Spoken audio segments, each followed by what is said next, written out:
नमस्कार मैत्रिणो, संगीता किचन रेसिपीमध्ये तुमचं अगदीच मनापासून स्वागत आहे. पहा मैत्रिणो, आज आपण इथं कवळी कवळी गवार पाहू शकता. निसून घेऊन पाण्यात ठेवलेली आहे. मस्त स्वच्छ धुवून पुन्हा पाण्यात तिला ठेवली.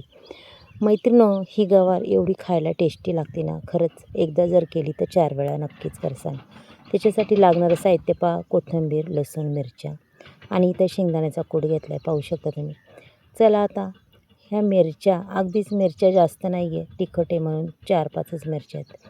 त्याच्यानंतर भरपूर सारा लसूण घेतला आहे, पाहू शकता. हे बघा. त्याच्यानंतर आपल्याला त्यात कोथिंबीरही टाकायची. अगदीच ह्या वस्तू छानपैकी अशा वाटून घ्यायच्यात, एकदम बारीक माहीम असं वाटून घ्यायचे. पहा, न पाणी टाकताच वाटायचे. मस्तपैकी त्याचा अगदीच ठेचा तयार झालेला आहे.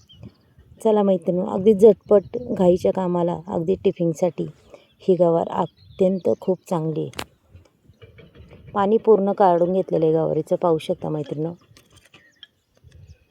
त्याच्यानंतर आपण इथं गॅसवर कढई ठेवलेली आहे. कढईमध्ये तेलही टाकून घ्यायचे. पहा, तुमच्या अंदाजाने तुम्ही तेल टाका. तुम्हाला 1 पळी आवडतं का 2 पळी आवडतं, त्यानुसार तुम्ही गवार बनवू शकता. तसं काय नाही, थोडंसं तेल असलं तरी ही भाजी खूप छान होती. असं नाही की जास्त तेलात की लागतं त्यावेळेस छान होती. कमी तेलामध्ये सुद्धा ही भाजी एवढी टेस्टी होती, खूपच टेस्टी होती. चला आता जिरी मोहरी टाकली, त्याच्यानंतर कढीपत्ताही टाकला आहे. छान अगदी तडतडून द्यायचा. कमी तेल तापल्यावर जिरी मोहरी टाकलेली आहे, पाहू शकता तुम्ही. आणि अक्षरशः तेल तापत आले आणि जिरी मोहरी बी छान फुलायला लागली. त्याच्यानंतर लगेच आपल्याला पहा, आपण जो खरडा वाटला आहे तो सुद्धा टाकून द्यायचा, पाहू शकता तुम्ही. खरडा अगदीच मस्त असा परतून घ्यायचा आहे, पाहू शकता मैत्रिणी. जेवढा तुम्ही खरडा परसन त्याचा पूर्ण कच्चापणा पहा असा जाऊन द्यायचा आहे. आणि खरंच खूप छान चव लागते, अप्रतिम. त्याच्यात आता हळद आणि मीठ हे दोन्ही गोष्टी आपण टाकून घेतलेल्या आहे आणि ते सुद्धा मी पूर्ण हलवणार. पहा, आपल्याला अजिबात मसाला वगैरे टाकायचा नाही, लगेच गवार टाकून द्यायची. अगदीच एवढीच गवार ही 4 माणसं खाणार, अगदी चवीचवीने खाणार अशी ही गवार होणार आहे. अगदी चमचमीत, झणझणीत अशी चटकदार गवार. पहा मैत्रिणी, अशी चटकदार जर गवार करायची असेल तर नक्कीच अशी गवारीची भाजी बनवा, खरंच खूप चटकदार होती. त्याच्यानंतर टाकणारे शेंगदाण्याचं कूट. पहा, अगदीच सुंदर अशी अप्रतिम भाजी ही होणारी, खायला बी तोंडाला चव नसली तर चव देणारी.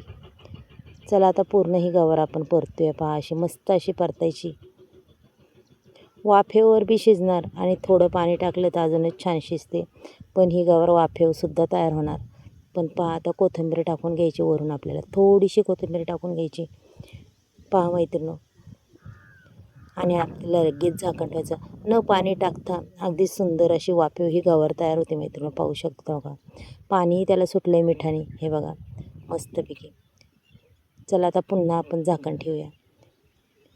2 मिनिटांनी पुन्हा पाहिजे, आपली गवार चेक करायची. अगदी छान अशी गवार दिसते.